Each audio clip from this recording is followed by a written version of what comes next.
Hi guys, அனைவருக்கும் வணக்கம். Welcomes to தமிழன் யூடியூப் சேனல். நாம் இன்றைக்கி இந்த வீடியோ பதிவில் என்ன பார்க்க போகிறோன்னா, 6ஆம் வகுப்பு 2ஆம் பருவம் இயல் 3இல் உள்ள இலக்கண பகுதியான சுட்டெழுத்துக்கள் வினா எழுத்துக்கள் அப்படின்ற டாபிக் தான் நம்ம பார்க்க போகிறோம். ஃபஸ்ட்டு சுட்டெழுத்துக்களை பற்றி நம்ம பார்ப்போம்.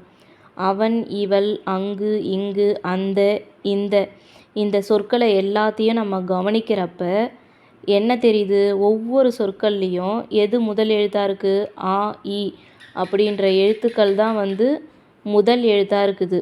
இவ்வாறு ஒன்றை சுட்டி காட்ட வரும் எழுத்துக்களுக்கு சுட்டெழுத்துக்கள் அப்படின்றது தான் பெயர். ஏன்னா நம்ம இப்படி சுட்டி காமிச்சு நம்ம சொல்கிறோம் இல்லையா, அதனால் அதுக்கு சுட்டெழுத்துக்கள் என்று பெயர்.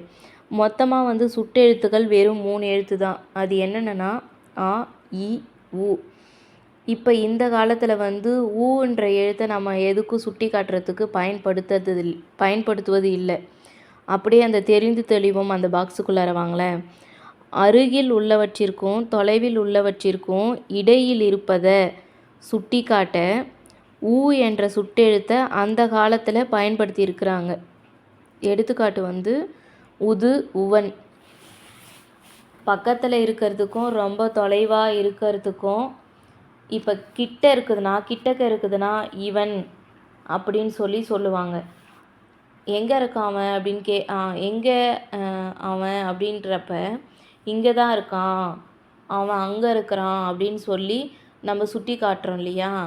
அப்போ தூரமாக இருக்கிறதுக்கு அங்கே அப்படின்றதும், அருகிலே இருக்கிறதுக்கு இங்கே அப்படின்றதும். அப்போ ஆன்ற எழுத்து தொலைவில் இருக்கிறதுக்கும் அருகில் இருக்கிறதுக்கு ஈன்ற எழுத்து நம்ம பயன்படுத்துகிறோம். ஆனால் ரெண்டுத்துக்கும் சென்ட்ரு பாயிண்ட்டாக இருக்கிறதுக்கு ஊ அப்படின்ற சுட்டெழுத்தை அதுக்கு முன்னாடி பயன்படுத்தியிருக்காங்க. ஆனால் தற்காலத்தில் ஊன்ற சுட்டெழுத்தை நம்ம பயன்படுத்துறது இல்லை. இந்த சுட்டெழுத்துக்களை 4 வகையாக சொல்கிறாங்க. அகச்சுட்டு, புறச்சுட்டு, அண்மை சுட்டு, சேய்மை சுட்டு.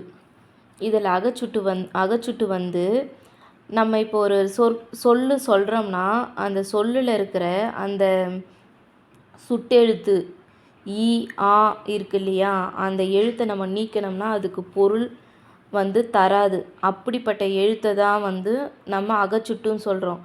அதுக்கு உதாரணம் இவன், அவன், இது, அது. இது எல்லாமே அகச்சுட்டு. இதில் நம்ம ஈ, ஆ, ஈ, ஆ அந்த வார்த்தைகளில் உள்ள முதல் எழுத்தை நம்ம நீக்கிட்டோம்னா அதுக்கு பொருளே இல்லை. அதனால தான் இதை நம்ம அகச்சுட்டு அப்படின்னு சொல்கிறோம். நெக்ஸ்ட்டு புறச்சுட்டு கவனிங்களேன். அந்நீர்வீழ்ச்சி, இம்மலை, இந்நூல், இந்த 3 சொற்களையும் பார்க்குறப்ப அந்த ஆ, ஈயை நீக்கிறப்ப, இப்போ அந்நீர்வீழ்ச்சி அதில் ஆ நீக்கிறப்ப என்னாகுது? வெறுமனே நீர்வீழ்ச்சி பொருள் தருதா? பொருள் தருது. இம்மலை அப்படின்றதுல ஈன்ற சுட்டெழுத்தை நீக்கணும்னா மலை, அதுவும் பொருள் தருது. இந்நூல், ஈன்ற சுட்டெழுத்தை நம்ம நீக்கிட்டோம்னா நூல், அதுவும் பொருள் தருது. அப்போ முதல்ல இருக்கிற அந்த சுட்டெழுத்தை நம்ம நீக்கினாலும் என்ன தருதுன்னா பொருள் தருது. அதனால் இதை நம்ம புறச்சுட்டு அப்படின்னு நம்ம சொல்கிறோம்.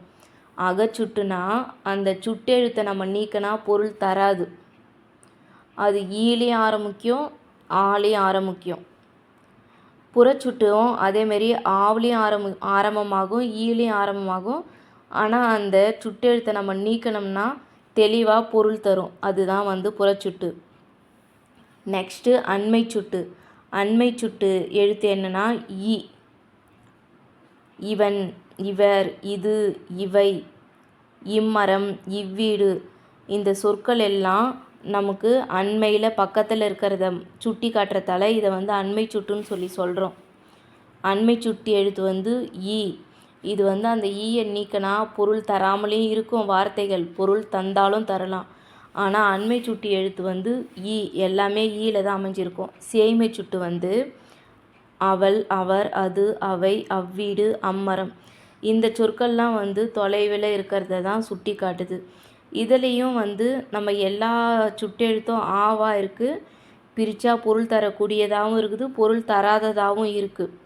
எப்படி வேணால் இருந்துக்கட்டும். அது அகச்சுட்டாக இருந்தாலும் சரி, புறச்சுட்டாக இருந்தாலும் சரி.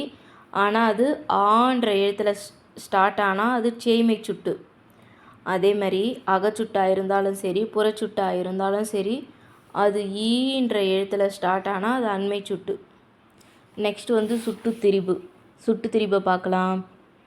அம்மரம், இவ்வீடு, இந்த 2 வார்த்தையும் நல்லா கவனிங்க. இது அம்மரம் அப்படின்றது வந்து எப்படி ஆகுது, அந்த மரம். இவ்வீடுன்றது இந்த வீடு. இப்போ அந்த ஆ இ இந்த சுட்டெழுத்துக்கள் வந்து மாற்றம் பெற்று திரிந்து அந்த இந்த அப்படின்னு சொல்லி வர்றதால இதை என்ன சொல்கிறேன்னா சுட்டுத்திரிபு. இன்னொரு உதாரணம் என்னென்னா இப்பள்ளி. இது வந்து சுட்டெழுத்து. சுட்டெழுத்துலே வந்து இது என்ன சுட்டு, ஈ வந்து எந்த சுட்டெழுத்தில் அமையும், அண்மை சுட்டு. அதேமாரி பிரித்தா வந்து பொருள் தருது. அப்போ பொருள் தந்தால் புறச்சுட்டு. இதை எப்படி சுட்டு திரிபாக எழுதலாம், இந்த பள்ளி. நெக்ஸ்ட்டு வந்து வினா எழுத்து.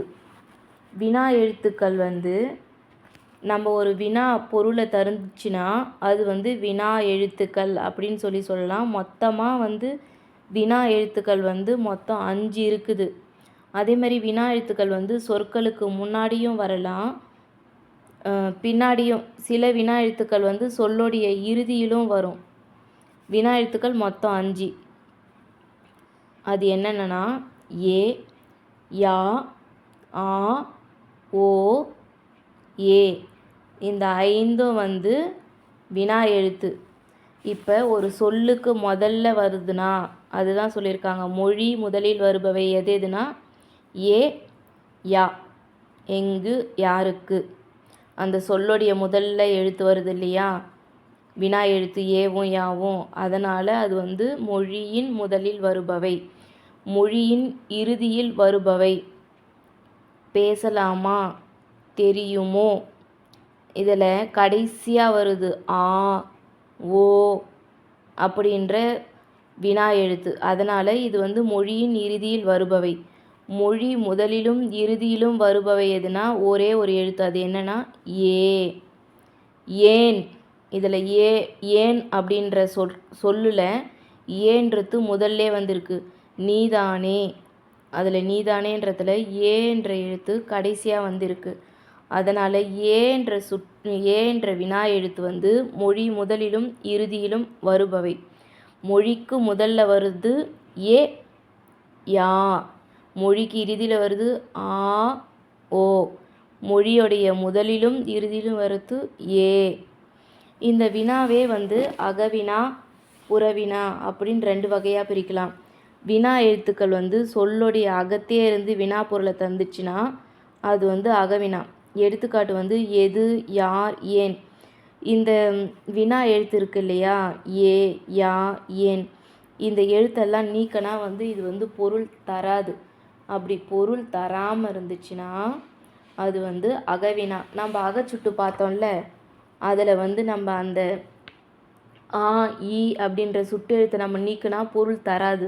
அதனால அது அகச்சுட்டுன்னு சொன்னோம். அதே மாதிரி இந்த அகவினாவிலையும் வினா எழுத்தான ஏ, யா, ஏ இதெல்லாம் வந்து நம்ம நீக்கினோம்னா பொருள் தராது. அப்படி பொருள் தராமல் இருந்தால் அகவினா. புறவினா. வினா எழுத்துக்கள் வந்து சொல்லுடைய புறத்தே இருந்து வினா பொருளை தந்தால் அது புறவினா. எடுத்துக்காட்டு அவனா, வருவானோ. இதில் அவனா அப்படின்றத எப்படி பிரிக்கலாம், அவன் கூட்டல் ஆண் பிரிக்கலாமா. இப்போ பிரிக்கிறப்ப அந்த ஆன்றதை நீக்கினாலும் வினா எழுத்து தானே ஆ, அதை நீக்கிட்டாலும் அவன் அப்படின்றது ஒரு மீனிங்ஃபுல்லான ஒரு சொல்லாக இருக்கா. அடுத்து வருவானோ, வருவான் அப்படின்னு சொல்கிறப்ப அந்த ஓன்றதை நம்ம நீக்கிடுறோம் வினா எழுத்தை. அப்பையும் வருவான் அப்படின்றது பொருள் தருது. இப்போ வினா எழுத்தை வந்து நீக்கினாலும் பொருள் தந்ததுன்னா அது புறவினா. இங்கே வந்து சுட்டெழுத்தில் என்ன பார்த்தோம், அந்த சுட்டெழுத்துக்கள் ஆ ஈயை நீக்கினாலும் பொருள் தந்துச்சுன்னா அது புறச்சுட்டு. இங்கே வந்து வினா எழுத்தை நீக்கினாலும் பொருள் தந்ததுன்னா அது புறவினா. நன்றி, வணக்கம்.